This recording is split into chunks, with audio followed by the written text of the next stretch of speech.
Welcome to the Fear and Greed Daily Interview. I'm Sean Aylmer. Empty shelves in shops have become a very familiar sight in the last couple of months. Staff isolating, shortages of workers, major supply chain issues, they've all combined to create the shortage economy. There's also inflation, without a doubt, throughout most major economies. It all makes for a very interesting earnings season, which really kicks off in earnest this week. AMP Capital Australian Equities Portfolio Manager Dermot Ryan is my guest this morning. Dermot, welcome back to Fear and Greed. Thanks, Sean. Let's start with the problem and then hopefully look at the solution. Just how bad is the shortage economy that we're hearing so much about? Oh, look, the shortage economy has been an issue across many aspects of daily life and the economy for some time now. Individuals will see it as empty shelves or, lack of stock in various retailers, or also, extreme demand for things like rapid antigen tests. And economists kind of see it as inflation coming through. I guess to show how bad it is, the US printed a 7% inflation rate, the European Union 5%, and Australia, which is lagging a little bit because of our later lockdowns with COVID, printed a 3.5% inflation for the last quarter of last year. And what we're seeing is that this is the highest level of inflation since generally the 70s for major advanced economies. So it's a trip back in time and certainly a problem that we haven't seen for a while in advanced economies. So is it transitory? Will things return back to normal, whatever normal is? Or is it the case that we're not going to get inflation back to those extremely low levels we had pre-pandemic? Well, there's probably a couple of things to your question there. I mean, the first thing is that there are parts of it that are transitory. So some of these high numbers are because of the prior year being lower and impacted by COVID demand. But certainly what we're starting to see is a breakout in a number of sequential inflation points. What we have is the COVID virus has made a lot of things very intermittent. It's moved supply and demand to turn up in different places to usual. So, something that we might use the same amount of suddenly can become scarce in points. So I think the toilet paper example is probably a good example of that. It's not like the economy needed more of it, but it just ran out in places where people would buy it for their homes. We've seen also production disruptions, and that's because it's been hard to move people and goods around.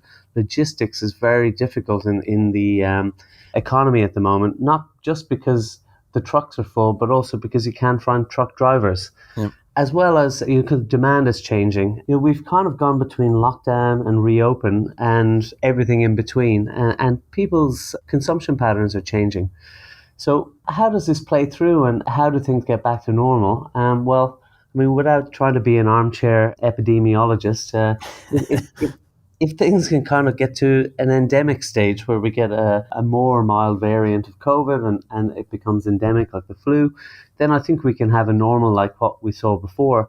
But the question for inflation is it's been around for quite some time now and it's impacting businesses on a number of lines. So we're starting to see more embedded inflation coming into the economy. So getting back to normal is probably going to need the central banks here and globally to start lifting their interest rates to pull back on demand so that inflation doesn't continue to stay out of control.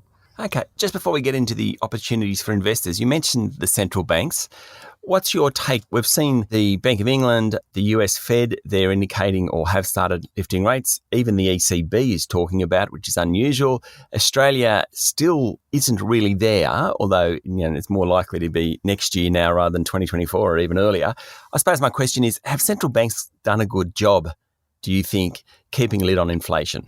I think the central banks did a good job initially. We were kind of going into the dark at the very beginning in 2020. But I think this period we look back as a big mistake in central banking, particularly in Australia. Interest rates have been set too low and have basically created excess demand for assets. We see record prices across residential housing, land prices. We've seen records amount of M&A in the market. And so I think 2% rate of borrowing is probably too low for a country like Australia. And what I'd like to see is a little less conversation and a little bit more action from the central banks. And I think the path for raising rates is this year in Australia and overseas. because the level of excess in the market has been quite incredible. And, no more than what we've seen in the tech market. And now that there's even talk about interest rates going up, we're seeing almost what's looking like a massive crash globally in tech stocks. Yeah, I mean, the sell-off in Meta, the owner of Facebook, late last week was quite incredible. Is that about the discount rate they're using to price those sorts of companies? Or there must be more to it because they're big falls. Yes, well, Meta has a lot of it is to do with valuation. And so valuations over a number of years have continued to grow without earnings growth underlying it growing at the same pace. Meta and other advertising tech firms had a lot of advertising content and targets when everyone was at home and on their computers and on their phones. But now that things are reopening, their advertising rates are dropping off and their revenue growth is dropping off as well. So that's been an issue. That's kind of that at home to reopening kind of transition of the population. But the broader problem for tech is Meta, or Facebook as it was known, is actually a company that generates revenue. There's a number of companies that just don't generate any free cash flow and they generate consistent losses. And investors have been investing in them, hoping to make money in, let's say, a decade when they become profitable. Now, that business model relies on money being available for the company, for shareholders to give it to them to keep them going with their losses between now and then. Obviously, with interest rates going up, the price of money is going up, and also the discounted cash flows of those future profits, let's say 10 years and beyond, are also diminishing as inflation and interest rates reduce them. So all these long duration assets, and tech in particular, are starting to be aggressively priced down in the market as a result. Okay, stay with me, Dermot. We'll be back in a minute. My guest this morning is Dermot Ryan, Australian Equities Portfolio Manager at AMP Capital.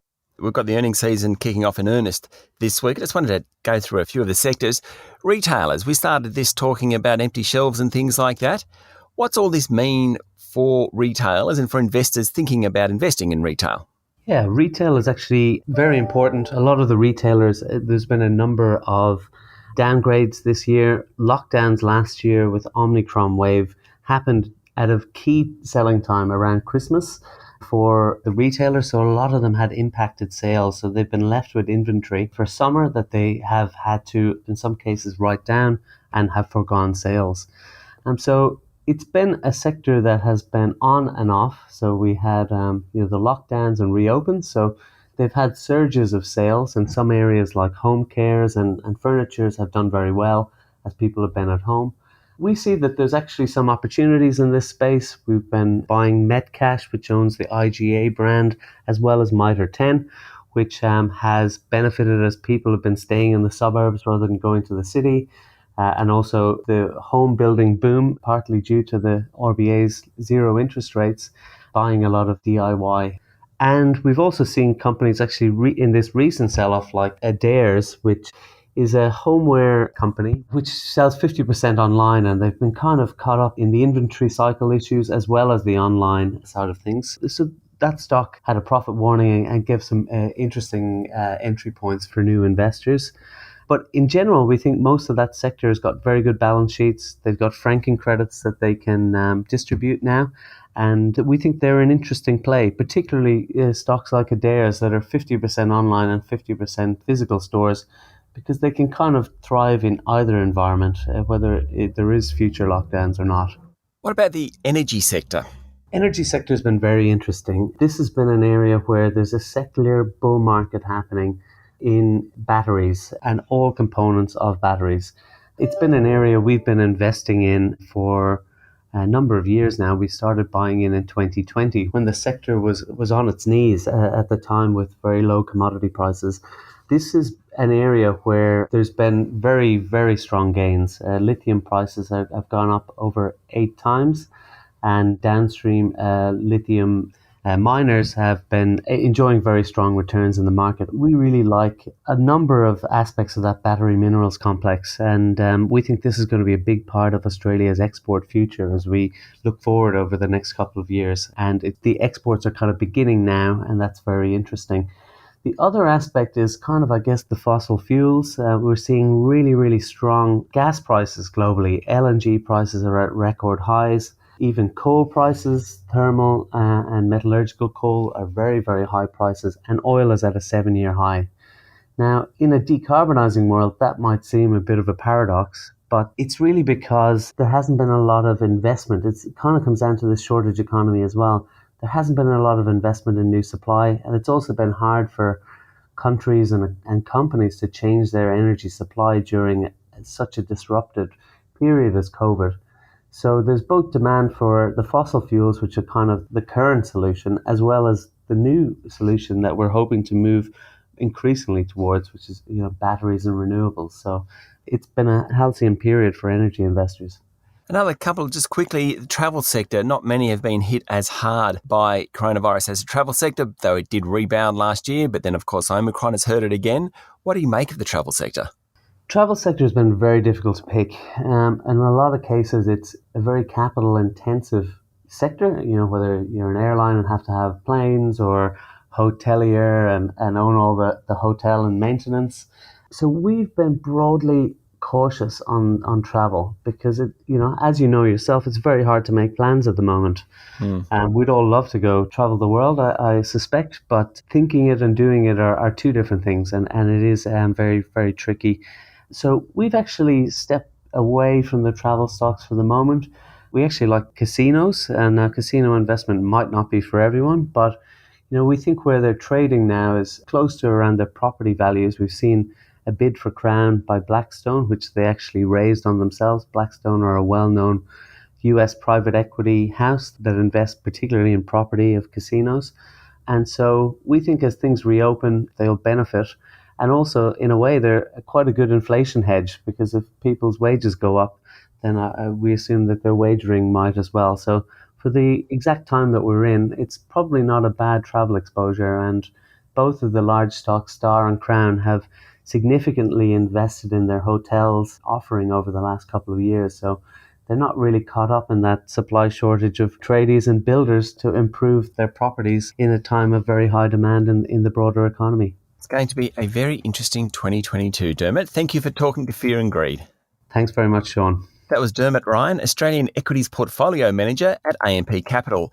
This is the Fear and Greed Daily Interview. Join me every morning for the full Fear and Greed podcast with all the business news you need to know. I'm Sean Aylmer. Enjoy your day.